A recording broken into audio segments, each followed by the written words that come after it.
श्लोक है, इसको यह एनम वेत्ति हंतारम यश्चैन मन्यते हतम उभौ तो न विजानीतो नायम हंति न हन्यते। यह 19वां श्लोक। तो इसमें हमने अभी देखा वेत्ति शब्द विद धातु से निष्पन्न होता है।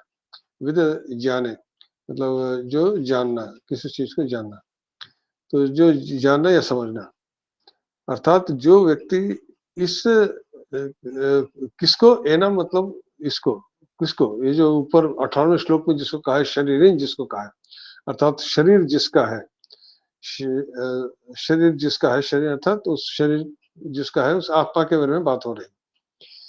तो यहाँ वही अयम शब्द से ही अभी कहा है, अगले श्लोक में भी वही बातें आएगी। अभी आत्मा शब्द का स्पष्ट आत्मा शब्द को उच्चारित नहीं कहा है, अभी अयम इसी शब्द से बता रहे हैं कि ये शरीर जिसका है, वह कौन है, क्या है, वो आगे धीरे धीरे और स्पष्ट होगा। तो क्या इस शरीर जिसका है उसको कोई जो कहता है यह एनम वेत्ति हंतारम, तो हंतारम शब्द का भी हमने बताया हन धातु से निष्पन्न होता है। हन हिंसा, हन धातु के दो अर्थ होते हैं, हिंसा और गति। तो हिंसा अर्थ में ये है कि हिंसा मतलब मार देना, गति अर्थ भी होता है, वह अलग जगह पर कहीं कहीं पर उसका भी उस अर्थ में भी प्रयुक्त होता है, पर वो कहाँ होता है वो अलग विषय है, उस पर अभी नहीं जाएंगे। तो यहाँ सामान्यतः हन धातु का जो प्रयोग होता है वो मारने अर्थ में ही होता है, हिंसा अर्थ में ही होता है, मारने अर्थ में। तो हंत्री ऋकारांत शब्द होता है, तो उससे का हंता, हंतारो, हंतारा ऐसा रूप बनता है। तो द्वितीय व्यक्ति में हंतारम, जो इसको मारने वाला समझता था, जिसने किसी को मार दिया ऐसा समझता। और यश एनम मन्यते हतम, मन्यते यह भी मन धातु, एक तो है वेत्ति, विधि धातु यानी मन धातु का भी वही अर्थ होता है। मन मन्यते, यहाँ पर पहले वेत्ति कहा फिर मन्यते कहा। तो वेत्ति और मन्यते दोनों धातु दोनों अलग अलग उसमें गणों में पढ़े गए हैं। मन धातु इसमें पढ़ा गया दिवादी गण में, उसका भी जाने अर्थात अर्थ वही होता है जो विद धातु का जो अर्थ है, मन धातु का भी वही अर्थ है। पर थोड़ा सा सूक्ष्म भेद है, अलग अलग शब्दों का प्रयोग यहाँ क्यों किया। विद धातु से जानने अर्थ में होता है उपलब्धि, किसी चीज को पूरी तरह से आत्मसात कर लेना, इससे जो विद धातु से यह अभिप्राय होता है। और मान्यता का अर्थ होता है किसी चीज को समझ लेना, मान लेना। जैसे हम कहते हैं मैं ऐसा मानता हूँ, हम लोग अक्सर प्रयोग करते हैं अपने हिंदी भाषा में, यह उसी मन धातु का मतलब है कि किसी चीज को आप विश्वास करते हैं, ऐसा मानना है, विश्वास करना। वो पर कैसे विश्वास करें, कैसे, वह भी जानने से ही अभिप्राय है। किसी चीज को आप जानेंगे तभी तो विश्वास करेंगे। तो यहाँ मन्यते वही पर। तो यहाँ पर अभिप्राय यह है कि जो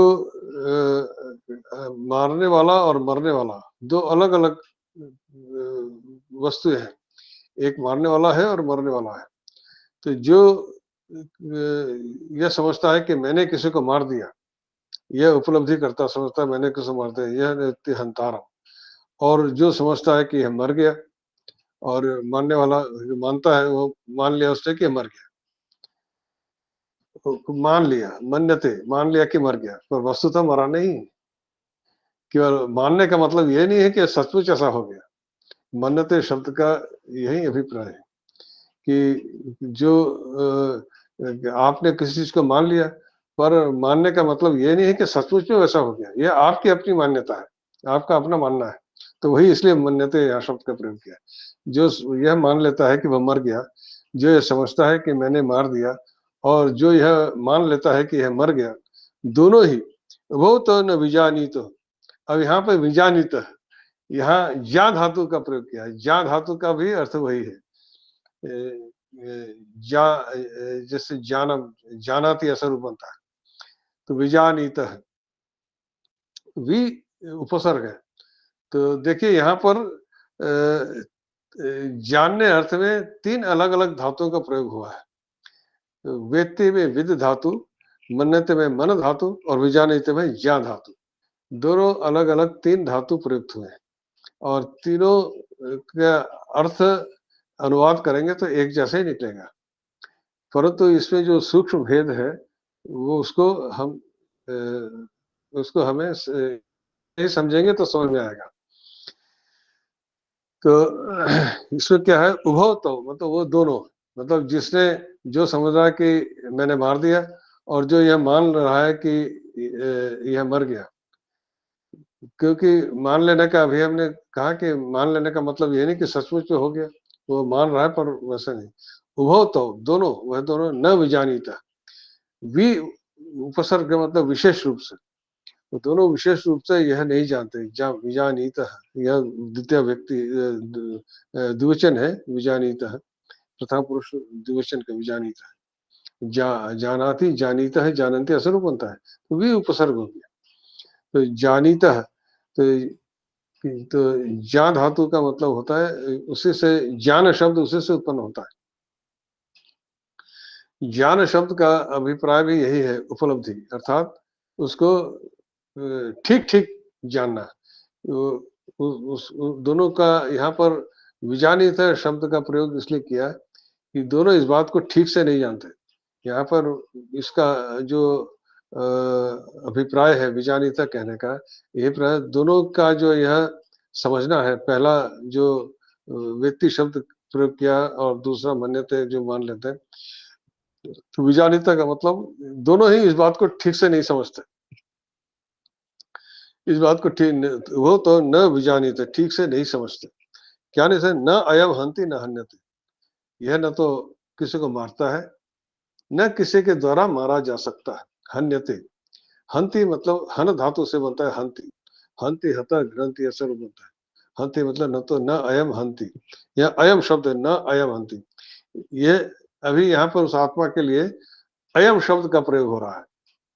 यहाँ पर आत्मा के लिए भगवान ने अयम शब्द का प्रयोग किया। अयम मतलब यह, तो उस आत्मा के लिए अयम शब्द का प्रयोग अभी करते जा रहे हैं, तो आत्मा शब्द को अभी प्रयोग नहीं किया।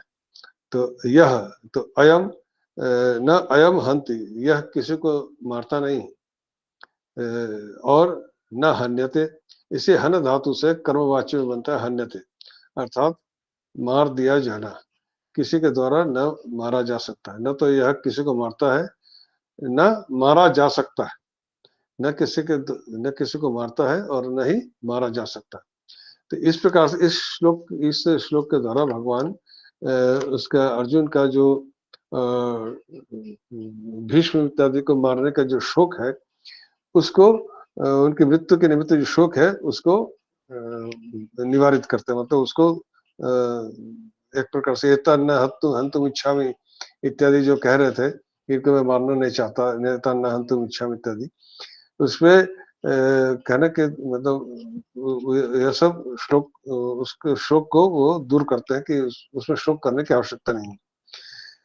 तो अब उसी के बाद अगला श्लोक है 20वां श्लोक, इसमें इसी को और विस्तार किया है, उसी अयम के बारे में। जो अयम है वो क्या है,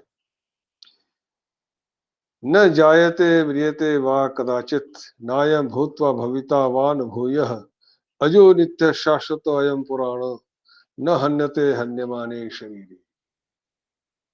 यह भी बहुत, इसमें मतलब ऐसी अवतारणा की है, प्रसंग की भगवान ने, इसलिए द्वितीय अध्याय को बुद्धि योग या सांख्य योग कहा है। इसमें सम्यक रूप से उन्होंने बताया है, आत्मा आत्मा आत्मा के तत्व को बताया है। कह रहे न जायते म्रियते वा कदाचित न अयम भूत, यहाँ भी अयम शब्द कहा, न अयम भूत्वा भविता वा न भूय, न जायते म्रियते वा कदाचित न अयम भूत्वा भविता वा न भूयः अजः नित्यः शाश्वतः अयम पुराणः न हन्यते हन्यमाने शरीर। तो अयम शब्द ही प्रयोग हो रहा है यहाँ पर। उस शरीर जिसका है, अर्थात तो शरीर के भीतर जो वास कर रहा है वह क्या है, उसी को अयम शब्द से यहाँ उल्लेख किया है। तो अब यहाँ पर हमारे वेदांत में जो भी जीव है उसके लिए कहा है कि कोई भी शरीरधारी जो होता है उसमें 6 विकार होते हैं, 6 विकार। वो क्या विकार हैं? जन्म, अस्तित्व, वृद्धि, परिणाम, अपक्षय और विनाश। जन्म, अस्तित्व, वृद्धि, परिणाम, अपक्षय और विनाश। तो जो भी जीव उत्पन्न होगा वो इस संसार में है, उसका तो जन्म होता है। दूसरा अस्तित्व, मतलब जन्म से के मृत्यु तक जो बीच का जो उसका सामयिक विद्यमानता है, जन्म से मृत्यु तक जो इसके समय का जो सामयिक विद्यमानता है उसी को अस्तित्व कहा है। फिर वृद्धि, मतलब जैसे आप देखते ही हैं कोई शिशु जन्म लेता है, फिर शिशु का शरीर बढ़ता है, वो बढ़ता है। फिर परिणाम, मतलब उसका रूप परिवर्तन होता है। शिशु से वो किशोर हुआ, फिर युवा हुआ, फिर वृद्ध होता है, ऐसा होता है, परिणाम होता है। अपक्षय, मतलब क्षय होता है शरीर का क्षय होता रहता है। और जैसे वृद्ध बूढ़ा हो गया तो शरीर का क्षय होना होता है। फिर विनाश, अंत में मृत्यु, विनाश। तो ये 6 विकार होते हैं किसी भी जीव में। तो अब ये क्या कह रहे हैं कि अब वो जो अयम वो क्या है? तो न जायते, वो जन्म लेता है, इसलिए वो जन्म रूपी विकार का इसमें प्रतिषेध कर दिया। मतलब वो इससे एक पहला विकार का प्रतिषेध हुआ इससे कि वह जन्म लेता। न जायते और म्रियते, वही न जायते, न शब्द को म्रियते के साथ भी जोड़ना है, वो उसकी मृत्यु भी नहीं होती। तो इससे जो विनाश का प्रतिशत हो गया, मृत्यु का प्रतिशत हो गया। फिर वा कदाचित, वा शब्द 2 बार आया है। अगली पंक्ति, नायम भूत्वा भविता वा न भूयो। तो यह वा शब्द जो है, वैसे तो लोक में वा शब्द का अर्थ होता है विकल्प, मतलब ऐसा या वैसा, इस प्रकार वा। परंतु यहाँ पर वा शब्द को च अर्थ में प्रयुक्त किया है, और इस और अर्थ में। तो यह न तो जन्म लेता है न मरता है। कदाचित, कभी भी, और कदाचित का मतलब कभी भी। ये चित इत्यादि अव्यय है जो कदा के साथ जुड़ करके कभी भी ऐसा अर्थ देते हैं। मतलब ये कभी भी, ये कदाचित शब्द जायते और म्रियते के साथ है। ये न तो कभी जन्म लेता है और न कभी भी जन्म लेता है, और और कभी भी मरता नहीं। कदाचित शब्द जायते म्रियते के साथ जुड़ा हुआ। तो इससे जन्म प्रतिषेध हुआ और मृत्यु का प्रतिषेध हुआ। ये कभी भी जन्म नहीं लेता और कभी भी मरता नहीं। फिर कहते हैं न अयम भूत्वा भविता न भूयः। तो इसके उसको कुछ पाठांतर भी मिलता है, कहीं कहीं पर भूत्वा अभविता, अभविता ऐसा भी है, पर हमारे पुस्तक में भविता दिया है। तो न अयम भूत्वा भविता व न भूय। तो भू धातु से ये भविता शब्द क्या है? भूत्वा तो अर्थ हुआ ये हो करके, ऐसा होता, ये हो करके जो उत्पन्न हुआ। अब जो उत्पन्न हुआ वो मरेगा। अब भविता का क्या मतलब है? भू धातु, अब संस्कृत में भविष्यत काल के 2 लकार होते हैं। एक तो लिट लकार जिससे हम लोग परिचित है, भविष्यति इत्यादि रूप बनते हैं, ये सामान्य भूतकाल है। एक दूसरा लुट लकार कहलाता है, यह अनद्यतन भविष्यत होता है, मतलब ऐसा भविष्यत काल जो आज का नहीं है, मतलब कल और उसके आगे का। तो उसका इस प्रकार से रूप बनता है। जैसे भू धातु है, तो भू धातु का लिट लकार में बनता है भविष्यति, भविष्यत, भविष्यन्ति, और लुट लकार में बनेगा भविता, भवितारो, भवितारा, ऐसा रूप बनेगा, भवितासी, ऐसा मध्यम पुरुष में। तो यह भविता, यह लुट लकार का रूप है भविष्यत काल। अर्थात जो आज कल का यहाँ अभिप्राय यही है कि मृत्यु के बाद पुनः उत्पन्न होना, जो हुआ और फिर आगे होगा, वान भूयः। तो यहाँ पर इसमें इससे जो जो ये जो हमने कहा ना अभी, जन्म और मरण के बीच में एक जो एक जो सामयिक विद्यमानता होती है, उसी को अस्तित्व कहा है। यह अस्तित्व मृत्यु के बाद जब पुनः जन्म होता है तो यही अस्तित्व होता चला जाता है। मतलब जन्म से लेकर के मरण के बीच में अस्तित्व रहा, फिर जिसकी मृत्यु हुई उसका पुनः जन्म होता है, फिर वो उसका मृत्यु तक उसका अस्तित्व रहता है। तो यह न अयम भूत्वा भविता वा न भूयः। तो भूयः का मतलब पुनः। तो इससे जन्मांतर प्रतिशत हो गया, अर्थात वो जो अस्तित्व है उसका प्रतिशत हो गया, जन्मांतर अस्तित्व का प्रतिशत हो गया। तो उसका कभी अस्तित्व, जैसे मैंने कहा ना कि जो षड विकार है, जन्म अस्तित्व, जन्म के बाद उसका अस्तित्व रहता है, तो मृत्यु के बाद पुनः जन्म लेता है, फिर उसका अस्तित्व होता है। इस जो जन्मांतर के रूप जो अस्तित्व है उसका इससे प्रतिशत हो गया कि न अयम भूतवा होकर के वह पुनः मृत्यु पुनः होगा, ऐसा नहीं है। वाह न भूय, तो वाह का यहाँ भी जो ये वाह शब्द 2 बार आया है, दोनों में वाह शब्द का अर्थ यहाँ संस्कृत में जो च का जो अर्थ है वही अर्थ यहाँ पर लिया गया है, अर्थात और, कि हो करके और पुनः दोबारा वह नहीं होता, ये कहने पर। फिर कह रहे इसी से अजह नित्य। अब अजह का मतलब यही जनि प्रादुर्भावे, इस धातु से अजह शब्द बनता है, मतलब अजह मतलब जिसका जन्म नहीं होता। तो यह जो जन्मांतर प्रतिषेध किया है, इसी से उसको इसी से उसका समझने की उसका जन्मांतर अस्तित्व लक्षण का प्रतिषेध होने से, क्योंकि इसके जन्मांतर नहीं होता है इसलिए उसको अजह कहा, अर्थात वो जन्म रहित, जन्म रहित होगा तभी उसका यह अस्तित्व वाला भी प्रतिषेध होता है।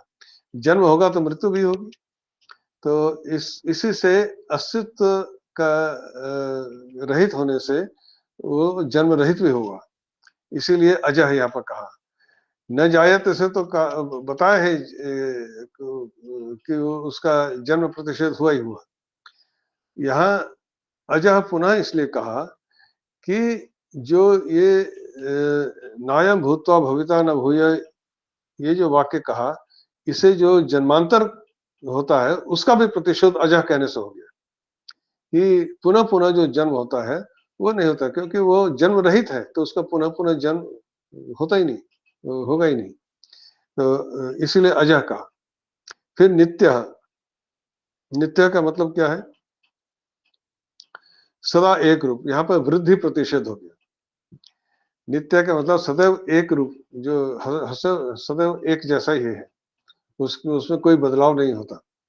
तो इसलिए नित्य कहने से जो हमारा एक है वृद्धि, जो 6 विकारों में से तीसरा विकार है वृद्धि, तो वृद्धि प्रतिषेध हो गया। तो नित्य कहने से, नित्य का मतलब है सदैव एक रूपता। फिर शाश्वत, अयम पुराण, शाश्वत का मतलब कि जैसे शाश्वत का काल से संबंध है, कि शाश्वत मतलब जैसे ये खरगोश उछल उछल के जाता है ना, तो तीनों कालों में जो एक जैसा रहता है। तो हमारे जो जिसने शरीर ग्रहण किया है उसका शरीर हर समय एक जैसा नहीं रहता। जैसे शिशु है तो युवा हुआ, फिर बूढ़ा हो गया, अपक्षय होता है, उसका परिवर्तन होता रहता है काल के साथ, समय के साथ। इनका समय के साथ कोई परिवर्तन नहीं होता, इसलिए अपक्षय, इससे जो है शाश्वत कहने से क्षय प्रतिरोध हो गया, क्षय का प्रतिशत हो गया। जैसे कोई भी जीव पैदा होता है तो वह धीरे धीरे उसकी वृद्धि होगी, फिर उसका क्षय होगा और वृद्धावस्था को प्राप्त करेगा। तो यह जो क्षय होता है तो यह काल से संबंधित, समय से संबंधित है। तो किसी भी काल में इसमें कोई परिवर्तन नहीं होता है, यह इसलिए अपक्षय, क्षय का प्रतिषेध हो गया इससे, शाश्वत कहने से। फिर अयम पुराण, पुराण कहने से इसे एक और हमने कहा था, इसमें चौथा जो विकार है वो है परिणाम। परिणाम मतलब बदलाव। तो पुराण का मतलब है पुरा अपि नव एव। ये शंकराचार्य, पुराण का मतलब पुरा अपि नव एव, पुराना होते हुए जो बिल्कुल नया है।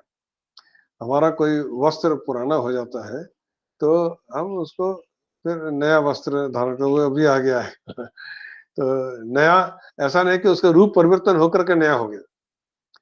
किसी को कोई पुराना वस्तु वस्तु है, उसको जिसे कहते हैं रिकंडीशनिंग करके उसका नया रूप दे दिया, वो नहीं।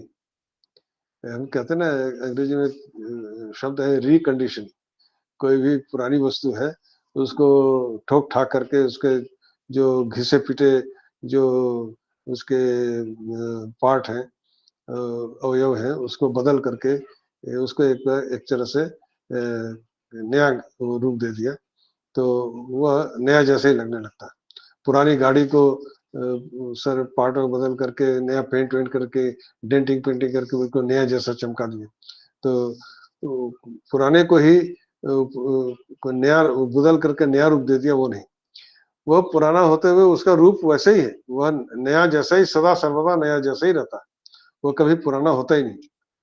पुरा अपि नव एव, वह कभी पुराना होता ही नहीं। तो इससे क्या हुआ कि यह पुराण से परिणाम का प्रतिशत हो गया, उसका कोई परिणाम नहीं होता, मतलब वह कभी पुराना नहीं होता, उसमें कोई परिणाम नहीं, परिवर्तन नहीं होता उसमें। तो यह तो इससे परिणाम, तो ये जो 6 विकार हैं, जन्म, अस्तित्व, वृद्धि, परिणाम, अपक्षय और विनाश, ये 6 विकारों का इसमें से प्रतिषेध कर दिया कि इसमें न तो जन्म होता है, इसका न मृत्यु होती है, न ही इसका कोई अस्तित्व जन्म जन्म जन्मांतर में रहते हुए इसका अस्तित्व बना रहे,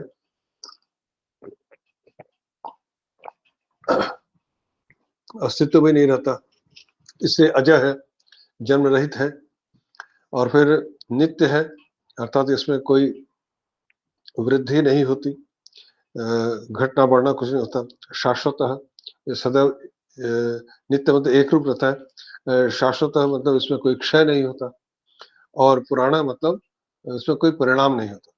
तो यह इन शब्दों का अर्थ इस प्रकार से हमको समझना है कि नित्य का मतलब है कि सदैव एक रूप रहना, अर्थात उसमें कोई वृद्धि नहीं होती, वृद्धि का प्रतिशत हो। फिर शाश्वत का मतलब है कि इसमें कोई क्षय नहीं होता, ये कभी बूढ़ा नहीं होता, कोई जो भी जीव पैदा होगा वो बूढ़ा होगा, क्षय होगा उसमें, कोई भी वस्तु की क्षय होगा, तो क्षय ने क्षय प्रतिरोध हो गया। फिर पुराना मतलब परिणाम, उसमें कोई परिणाम नहीं, कोई बदलाव नहीं होता, वो सदैव एक जैसा ही है, वही पुराना, वो कभी पुराना नहीं होता, वो सदा नया जैसा ही रहता है। तो इस प्रकार से ये षड विकारों का, 6 विकारों का प्रतिषेध इसमें हुआ कि वह जो अयम कह के जिसको भगवान कह रहे हैं, उसका यह है। तो यह कह रहे, फिर अंतिम इसमें है न हन्यते हन्यमाने शरीरे, या फिर वही हन धातु से है, हन्य माने शरीर। तो हन्य मान, हन धातु में जो इसमें इसमें ये जो शानच प्रत्यय किया गया है, अर्थात इस हन्य माने शरीर में सती सप्तमी है, मतलब शरीर के मरते हुए, मतलब हन्य माने जो मरता हुआ, इस प्रकार से शरीर अगर मर रहा है तब भी यह नहीं मरता, न हन्यते, यह नहीं मरता। तो न हन्यते मतलब हन का मतलब होता मारना, हन्यते इसको कोई मार नहीं सकता। शरीर के मारे जाने पर भी इसका ठीक ठीक एग्जैक्टली हिंदी में अनुवाद नहीं, संभव नहीं। हन्य माने का हन्यते का मतलब है किसी दूसरे के द्वारा मार दिया जाना। तो यहाँ पर उस भाव को समझना होगा कि शरीर अगर किसी के द्वारा मार दिया जाता है तो भी यह इसको नहीं मारा जा सकता। ये शरीर हन्य माने शरीर है, इस शरीर के किसी दूसरे के द्वारा शरीर के मार दिए जाने पर भी इसको नहीं मारा जा सकता। तो ये जो अर्जुन सोच रहे हैं कि मैं भीष्म को मार दूंगा, द्रोण को मार दूंगा, तो शरीर के मार दिए जाने पर भी, धन्य माने शरीर मार दिए जाने पर, इस शरीर के मार किसी अर्जुन सोचते हैं मार देंगे, तो तुम सोचो तुम इनको मार दोगे, लेकिन इनके शरीर के मार दिए जाने पर भी इनके जो शरीर अयम वह उसको नहीं मारा जा सकता, तो उसको नहीं मार सकते, वह तो रहेगा ही। यही है पर कह रहे हन्य माने शरीर, ये इसमें वो है, मतलब जैसे हम कहते हैं उदिते रवो रवो उदिते रवो विकसंति कमलानि कमलानि विकसंति, सूर्य के उदय होने पर कमल विकसित होते हैं, वैसे ही शरीर के मार दिए जाने पर यह आत्मा नहीं मरता। ये हन्य माने हन्ना हन्यते हन्य माने शरीर, तो यह इसका अभिप्राय है।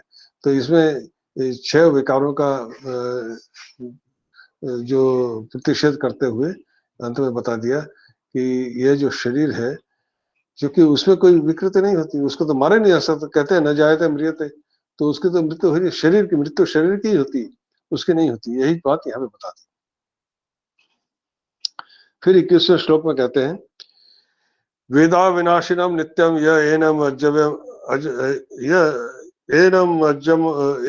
अव्ययम कथम सपुरुषा पार्थ कम घातयति हंति कम। यहाँ पर भी हम देखते हैं वेद अविनाशिनम नित्यम एनम अजम अव्ययम कथम सपुरुषा पार्थ कम घातयति हंति कम। अब यह एनम, यही वही अयम का एनम हुआ द्वितीय व्यक्ति में, इसको मतलब अयम के लिए यहाँ पर कहा इसको, हे पार्थ, अब यहाँ पार्थ कह के संबोधित किया कि हे पार्थ, पृथा के पुत्र पार्थ, यहाँ पर एक स्नेह सूचक संबंध है कि जैसे पिता पुत्र को समझाता है, बच्चे को समझाता है, उस तरह समझा रहे हैं उसको कि जो इस यह जो एनम, इसको नित्यम अजम अव्ययम अविनाशिनम वेद, वेद यहाँ जो अर्थात जो व्यक्ति शब्द है, हमने इससे पहले पढ़ा था ना, ये न एनम व्यक्ति, इसी व्यक्ति शब्द को ही व्यक्ति का ही एक विकल्प से वेद ऐसा भी रूप बनता है। ये विद शब्द का जब आप इसमें पदाधिकार में पढ़ा, धातु पढ़ा गया है, इसका व्यक्ति व्यक्ति वित्त विदंती ऐसा रूप बनता है। वेद विदुतु विदुः ऐसा भी रूप बनता है, इसका विकल्प से बनता है। तो वेद वेत्ति और वेद समार्थक शब्द हैं, केवल एक समझ लीजिए रूप का भेद है और कुछ नहीं। वो एक ही धातु से ये 2 प्रकार के रूप बनते हैं, प्रथम पुरुष एक वचन में। तो जो इसको जानता है इस प्रकार से वेद अविनाशिनम, तो यहाँ पर पहले जो धातुगत अर्थ में तो विद धातु से दोनों ही निष्पन्न हो रहे हैं, वेत्ति शब्द भी और वेद शब्द भी, पर पहले वेत्ति शब्द का प्रयोग किया, यहाँ पर वेद प्रयोग किया, ऐसा क्यों? तो कुछ तो भेद होगा उसके अर्थ में।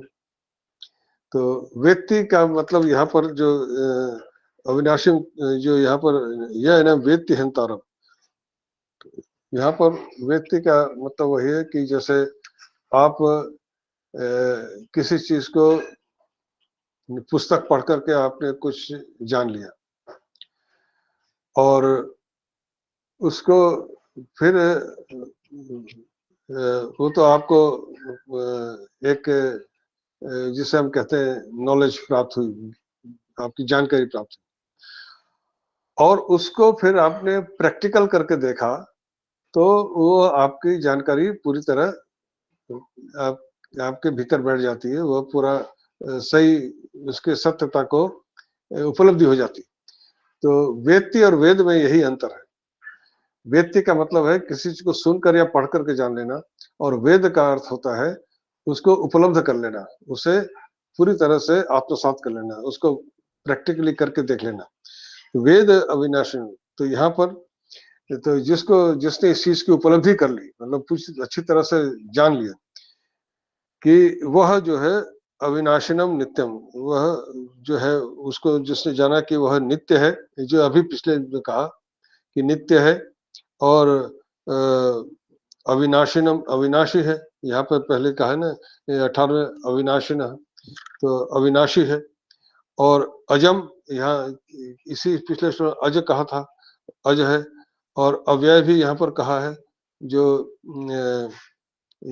यहाँ पर 17वें श्लोक में विनाशम अव्ययम अस्य अव्ययस्य अस्य न कश्चित कर देंगे, अव्यय अर्थात अव्यय जो इसी को जिसने जाना, अच्छे समझ लिया कि इसका विनाश नहीं हो सकता, यह नित्य है, यह इसका जन्म रहित है और अव्यय है, मतलब इसका कोई व्यय नहीं होता, इसमें कुछ कभी कोई कमी नहीं होती। कथम सपुरुषा पार्थ कम घातयति हंति कम। तो यह कथम शब्द का यहाँ प्रयोग किया है कि मतलब क्या है, वृद्धि शून्य, तो जिसने क्या अविनाशम इत्यादि, अच्छा नित्य मतलब वृद्धि शून्य जैसा भी बताया। दूसरा अव्यय मतलब अपक्षय शून्य, दूसरा अजय मतलब अविनाशी, वही अजम अविनाशी वही चीज है। और अजय मतलब जन्म रहित और अविनाशी, जिसने इसको समझ लिया, उपलब्धि कर ली, वह किसको मारता है और कम हंति कथम कथम वहंति, वह किसको मारेगा और कैसे मारेगा। यही कहें किसको मारेगा और कैसे मारेगा। हम किसी को मारते हैं तो किसी अस्त्र शस्त्र की सहायता से मारते हैं, बिना अस्त्र के भी मारेंगे तो अपने हाथों का तो प्रयोग करेंगे, हाथ पैर का प्रयोग करते हैं। जैसे दो बॉक्सिंग लड़ते हैं तो हाथों का प्रयोग करते हैं, हाथ ही उसके अस्त्र होते हैं, और नहीं तो तलवार होता है या गदा होता है, किसी न किसी अस्त्र के द्वारा ही मारते हैं। पशुओं में भी उनके नाखून होते हैं, दांत होते हैं, उसी से सींग होते हैं, उसी से किसी को वो मारता है। तो मारने के लिए कोई न कोई अस्त्र चाहिए, तो उसके पास तो कुछ है ही नहीं, तो वो कैसे किसी को मारेगा। और जब कोई दूसरा है ही नहीं कि किसको मारेगा, हंति कम, वह किसे मारेगा और कैसे मारेगा। तो यहाँ पर यह, और यहाँ पर होता कथम से पुरुष पार्थ कम घातयति हंति कम, कथम से पुरुष कम घातयति हंति कम, घातयति शब्द का प्रयोग। तो कम कथम स पुरुष पार्थ कम घातयति हंति कम, और घातयति शब्द का प्रयोग किया है। यहाँ हन धातु से ही घातयति शब्द निष्पन्न होता है। हन धातु में जो रिच किसी को मारना होता है, हंति जिसको मार दिया, और घातयति का मतलब होता है कि किसी और के द्वारा, जैसे आप किसी प्रोफेशनल किलर को लोग एंगेज करते हैं ना, पॉलिटिशियन, कि तुमको 1 लाख रुपया दिया जाओ उसको मार दो, तो ये घातयति किसी के दूसरे के द्वारा किसी को मारने के लिए उकसाना कि उसको मारो। तो यहाँ पर भगवान यहाँ पर अर्जुन को ये बता रहे हैं कि तुम ये मत समझा कि मैं तुमको उकसा रहा हूँ, मैं भगवान बार बार कह रहे हैं कि युद्धस्व, तुम युद्ध करो, कि अपने लिए कह रहे हैं कि किसी को प्रयोजक, अर्थात कोई किसी को दूसरे कार्य में लगाना, रिच होना का मतलब प्रयोजक होना। जैसे पिता पुत्र को गांव को भेजता है, तो अभी भगवान अर्जुन कह रहे तुम युद्ध करो, उसको युद्ध में प्रेरित कर रहे हैं, प्रयोजक प्रयुक्त कर रहे हैं। तो तुम ये मत समझना कि मैं प्रयोजक हूं तुम्हारा। तो यहाँ पर घातयति कहने का यह भी अभिप्राय है कि जो वह स्वयं किसी को मारता है, नहीं मारता है, और नहीं प्रयोजक होकर किसी दूसरे के मारने में प्रयोजक होता है। किसी के मारने में स्वयं तो मारता ही नहीं, कि कथम स पुरुषा पड़ता कम घातयति, हंति कम मतलब किसी को वह कैसे मारेगा, कथम मारेगा, और कम घातयति का मतलब किसी को मारने के लिए प्रयोजक भी नहीं होता, वह न तो स्वयं मारता है, न किसी को मारने के लिए प्रयुक्त करता है। यहाँ पे भगवान अपनी तरफ इशारा कर रहे हैं कि तुम ये मत समझना कि मैं तुमको मारने के लिए प्रयुक्त कर रहा हूँ, कि यह वह किसी को प्रयुक्त नहीं कर सकता, वो अपने ही स्वभाव से होता है। फिर अगला आया 22वां श्लोक। यह तो बहुत प्रसिद्ध श्लोक है जो हम लोगों ने सभी ने सुना है। वासांसि जीर्णानि यथा विहाय नवानि गृह्णाति नरोपराणि तथा शरीराणि विहाय जीर्णानि अन्यानि संयाति नवानि देहि। यहाँ पर वही देही शब्द का यहाँ पर प्रयोग किया है। जैसे यहाँ पर शरीरिण शब्द प्रयोग किया था, यहाँ पर जो 18 श्लोक में क्या था ना, नित्य सुखता शरीरिण, तो शरीरी इन्नंत शब्द है, उसका बहुवचन में शरीरिण बना। यहाँ पे देहिन इन्नंत शब्द है, अर्थात देह जिसका है, यहाँ वही उस आत्मा से ही अभिप्राय है। तो देही प्रथम व्यक्ति एक वचन रूप हो गया देही। तो देही होने से यहाँ पर देही के लिए उसी आत्मा के लिए कह रहा है। अब यह वासांशी जीर्णानी यथा विहाय, वासांशी शब्द को समझे। वस एक धातु है, जिससे वस धातु के दो अर्थ होते हैं, अलग अलग गणों में वो पढ़ा गया है। एक तो वस निवास, निवास करना, जिसे कहते हैं वसति, निवास, निवसति, इस शब्द से आप लोग परिचित है, निवास करना। यह वादिगण में पढ़ा गया है, तो वसति यह स्वरूप बनता है। दूसरा एक वस धातु अदादिगण में पढ़ा गया है। जो लोग व्याकरण पढ़ते हैं वो गण से परिचित है। तो अदादिगण में वस धातु है, आत्मनेपदी है, वस्ते, अवश्य आच्छादन है, उसका अर्थ होता है आच्छादन, मतलब किसी चीज को ढक लेना। इस वस आच्छादन धातु से यह वास शब्द वस्त्र के अर्थ में निष्पन्न होता है। एक तो वास शब्द होता है निवास अर्थ में, एक दूसरा वासस सकारांत शब्द होता है। सकारांत नपुंसक शब्द है वासस, सकारांत नपुंसक लिंग शब्द है वासस, इसका अर्थ होता है वस्त्र। तो यह भी वस धातु से निष्पन्न होता है, पर यह वस आच्छादन धातु से निष्पन्न हुआ। उसमें कुछ और दूसरे प्रत्यय लगते हैं, उससे वासस सकारांत नपुंसक लिंग निष्पन्न होता है।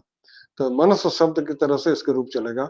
तो वासांशी बहुवचन में हो गया, वासांशी नपुंसक लिंग, अर्थात वस्त्रों की तरह। जीर्णानी, यह भी जीर्ण, ज्री धातु है, ज्य में दीर्घ ऋकार जी वयोहानो, ये धातु है। तो जीर्ण है, उसमें त प्रत्यय करने से जीर्ण शब्द निष्पन्न होता है, अर्थात पुराना। ये वस्त्र पुराना हो जाता है, या शरीर भी जैसे पुराना हो जाता, जीर्ण होना, शरीर पुराना होना, मतलब ये बुढ़ापा आने का मतलब शरीर के पुराना हो जाना। तो जिस प्रकार से शरीर पुराना, ये वासांग से वस्त्र पुराने हो जाने पर यथा विहाय, हा धातु, हा त्याग के अर्थ में होता है। हा त्यागे एक धातु है, हा जहाती ऐसा रूप बनता है, उसका जहाती रूप बनता है, मतलब छोड़ देना, त्याग करना। तो भी उपसर्ग है, तो लेप प्रत्यय होकर विहाय ऐसा बना। मूल धातु है हा, तो हा धातु का मतलब होता है त्याग करना। तो भी उपसर्ग है, विहाय मतलब त्याग करके। इस प्रकार से जीर्ण वस्त्रों का त्याग करके नवाने गृहणाति नर अपराणी, ये नर मतलब मनुष्य, नवानी गृहणाति, ये सब तो आप समझ ही रहे हैं। नवानी का मतलब नए, ये नवानी शब्द भी इसी, क्योंकि वासांशी शब्द नपुंसक लिंग में है, तो नव का मतलब नया, तो इसको भी नपुंसक लिंग में किया, नवानी गृहणाति, उसको नए अपराणी, नवानी अपराणी गृहणाति। यथा नरः जीर्णानि वासांसी विहाय अपराणी नवानि गृहणाति। अपराणी मतलब दूसरे, अपर का मतलब दूसरा, तो अपराणी ये बहुवचन में हो गया, वासांशी का बहुवचन हो गया अपराणी, दूसरे वस्त्र, पुराने वस्त्रों को त्याग कर, विहाय त्याग कर नए वस्त्रों को ग्रहण करता है, गृहणाति ग्रहण करता है। तथा शरीराणि विहाय जीर्णानि संयाति नवानि देहि। उसी प्रकार से इसको शरीराणी विहाय जीर्णानि, ये शरीर जब जीर्ण हो गया, अर्थात जब बूढ़ा हो जाता है शरीर जीर्ण हो गया, उस जीर्ण शरीर को त्याग कर नवानी देही, नए शरीर, नए में चला जाता है। देही, देही मतलब देह में जो रहने वाला है, जो उस शरीर में जो रहता है, वो शरीर जिसका है, वो देही का मतलब देह जिसका है वह देही, देहिन, ये शरीर जिसका है वो शरीर के पुराने हो जाने पर उसको त्याग करके नए शरीर में चला जाता है। तो यहाँ पर एक बात को हम लोग ठीक से समझ लें। संयाति शब्द को देखें, या धातु, या गति, मतलब या मतलब जाना, मतलब सम उपसर्ग है। तो संयाति शब्द का यह प्रयोग किया है। तो संयाति का मतलब होता है, सम उपसर्ग का मतलब होता है सम्यक रूप से। तो जब हम नया वस्त्र ग्रहण करते हैं तो क्या करते हैं, वस्त्र को अपने ऊपर डाल लेते हैं, या यो कहिए कि हम उस वस्त्र के भीतर प्रवेश कर जाते हैं। वस्त्र तो हमारे शरीर के बाहर ही रहता है ना, तो वस्त्र तो शरीर के ऊपर ही रहता है। इसका मतलब हम वस्त्र के भीतर प्रवेश कर गए, यही तो हुआ ना। आपने नया वस्त्र पहना तो वस्तुतः आप वस्त्र के भीतर प्रवेश कर गए। तो यही संयाति नवानी देही, वह नए शरीर के भीतर प्रवेश कर गया। संयाति नवानी, नए शरीर, नया पुराना शरीर को, पुराने वस्त्र को त्यागा और नया शरीर को ग्रहण कर उसे नए शरीर में प्रवेश कर गया। तो पुराने वस्त्र को त्याग करके जो नया वस्त्र हम पहनते हैं, आप स्वेटर पहन रहे हैं तो उसको, तो आप वस्तु तो उस वस्त्र के भीतर प्रवेश कर रहे हैं। वस्त्र तो निर्जीव है, मतलब आप ही उसके भीतर प्रवेश कर रहे हैं। तो उस शरीर के भीतर वह प्रवेश कर जाता है। तो संयाति मतलब उस शरीर के भीतर प्रवेश कर जाता है, नए शरीर में प्रवेश कर जाएगी। तो यहाँ पर इस शब्द का ही अर्थ है। तो यह उसके बाद 24वां और 25वां श्लोक, उसके बाद फिर 23वां श्लोक है। तो 23वां श्लोक पढ़ करके आज समाप्त करेंगे। फिर उसी के बारे में कहा है, नैनम छिन्दन्ति शस्त्राणि नैनम दहति पावकः न चैनम क्लेदयन्त्यापो न शोषयति मारुतः। और वही एनम एनम करते जा रहे हैं, वही अयम शब्द का ही द्वितीय विभक्ति में एनम। तो इसको कह रहे हैं कि छिदंत, छिद धातु है। छिद धातु का मतलब होता है द्वैधीकरण, दो टुकड़ा कर देना। मतलब जैसे आप तलवार से किसी चीज काटते हैं तो दो टुकड़ा हो जाता है, फिर उसको उस दो टुकड़ों को फिर टुकड़ा करेंगे, दो टुकड़ा कर, किसी चीज को पहले अगर काटेंगे तो पहले दो ही टुकड़े होंगे उसके, फिर उन दो टुकड़ों को फिर दो टुकड़ा करते हैं, फिर इस तरह से टुकड़े टुकड़े करते जाते हैं, तो एक ही वस्तु के बहुत से टुकड़े हो जाते हैं। तो पहला जो होगा वह दो टुकड़ा ही होगा। तो वही छिन्दन्ति का मतलब यह है कि उसको कोई टुकड़ा नहीं कर, अलग अलग नहीं कर, दो टुकड़े नहीं कर सकता। नैनम छिन्दन्ति, किसी भी शस्त्र से उसको काटा नहीं जा सकता। फिर न एनम दहति पावकः, पावकः अग्नि को कहते हैं। ये हमने ये पावक शब्द पूंग पवने धातु से निष्पन्न होता है, पवित्र करने वाला। तो यह पू धातु से वायु के लिए पवन शब्द और अग्नि के लिए पावक शब्द, दोनों ही इसी पू धातु से निष्पन्न होते हैं। ये पवित्र करने वाला, अर्थात अग्नि में जब कोई वस्तु गिरती दी जाती है तो उसमें जो भी अपवित्र वस्तु होती है वो जल जाती है, केवल जो पवित्र वस्तु है वह रहता है। तो इसलिए अग्नि को पावक कहा, पवित्र करने वाला। तो उसको दहति, दह धातु है। अब दह मतलब किसी चीज को जलाना, हम जलाना, जल भी धातु है। तो ज्वलती, दीप है ज्वलती, हम कहते हैं दीप है ज्वलती। दह और जल में अंतर को समझ लीजिए। संस्कृत में प्रत्येक धातु के जो अर्थ है उसमें बड़ा सूक्ष्म भेद है, उसको समझ लेना जरूरी है। ज्वल का मतलब होता है प्रकाश देना, दीप है ज्वलती, दीप स्वयं जल करके प्रकाश दे रहा है, वो किसी दूसरे को नहीं जला रहा है, वो स्वयं जल रहा है। और दहते मतलब किसी दूसरे को जलाना, किसी लकड़ी को आप जला रहे हैं तो किसी दूसरी वस्तु को, कोई व्यक्ति किसी दूसरी वस्तु को जला रहा है, तो ईंधन को जलाया जाता है, तो दहती। तो उसको कोई दूसरी वस्तु को जलाने को दहन करना कहते हैं। और ज्वलती का मतलब है तो जो स्वयं जल रहा है, दीपक स्वयं जल करके दूसरों को प्रकाश देता है, किसी दूसरे को नहीं जला रहा। तो ज्वलती और दहती में यह अंतर है। तो यहाँ दहती पावक, जो अग्नि किसी दूसरी वस्तु को जला रहा है तो उसको वह जला नहीं सकता, और उसी प्रकार से कोई शस्त्र उसको काट नहीं सकता। न चैनम क्लेदयन्ति आपः, क्लेदयन्ति क्लिद धातु है। क्लिद धातु किसी चीज को जैसे कहना जैसे कहना कि आर्द्र मतलब वेट जिसे कहते हैं ना, गीलापन, गीलेपन को कहते हैं क्लिद। क्लिद धातु का मतलब होता है गीलापन। तो उस गीलापन कब होता है? जब पानी से भीगता है। तो आपह का अर्थ होता है जल। तो आपह शब्द हमेशा बहुवचन में प्रयुक्त होता है। आप शब्द जो जल के लिए प्रयुक्त होता है, ये सातों विभक्ति में होता है, परंतु यह हमेशा बहुवचन में प्रयुक्त होता है। इसके एक वचन द्विवचन के प्रयोग नहीं होते। इसका केवल इतना ध्यान रखिए। इसलिए अदभी इत्यादि प्रयोग होते हैं। ये इसके आपह इसका आदेश हो जाता है। आपह तथा व्यक्ति बहुवचन का होता है, तो ये बहुवचन में है। तो क्लेदयंती, इसलिए क्लेदयंती बहुवचन में है। क्लेदयंती आपह, ये जल के लिए जब आपह शब्द प्रयोग करते हैं, ये हमेशा बहुवचन में होता है। यह प्रयोग है लोक में, भाषा का प्रयोग है। इसमें कोई वो नहीं, इसका कोई उसका विवरण इस प्रकार से एक वचन बहुवचन द्विवचन क्यों नहीं हुआ, इस पर विचार करने की आवश्यकता नहीं। आप शब्द सदैव बहुवचन में ही प्रयुक्त होता है, इतना ध्यान रखिए बस। तो क्लेदयंती, इसलिए क्लेदयंती बहुवचन में हुआ। और क्लिद धातु में रिच प्रत्यय करने से क्लेदयंती, किसी को गीला करना। क्लिद धातु होना मतलब गीलापन का जो भाव है उसको क्लिद्यति कहने, मतलब गीलापन। और क्लेदयंती का मतलब किसी चीज को गीला कर देना, वो है क्लेदयंती। मतलब जल उसको गीला नहीं कर सकता।